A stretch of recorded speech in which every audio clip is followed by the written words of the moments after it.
Praise the lord.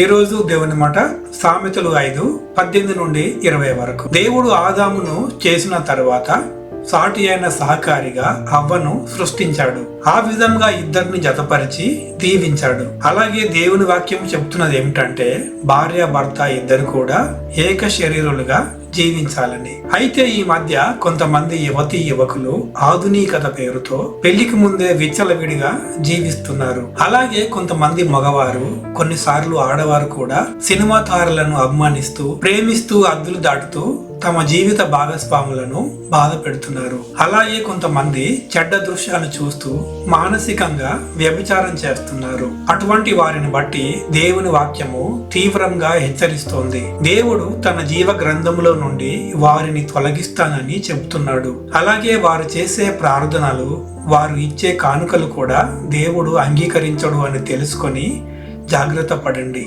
భర్తలు భార్యలను మాత్రమే ప్రేమించాలి. అలాగే భార్యలు భర్తలకు లోబడి ఉంటూ వారిని గౌరవించాలి. అప్పుడు దేవుడు ఆ కుటుంబంను మిక్కిలిగా ప్రేమిస్తాడు, ఎంతో గొప్పగా దీవిస్తాడు. పరిశుద్ధాత్మ దేవుడు తన నడిపింపును మరింతగా మనకు అనుగ్రహించును గాక. ఆమేన్.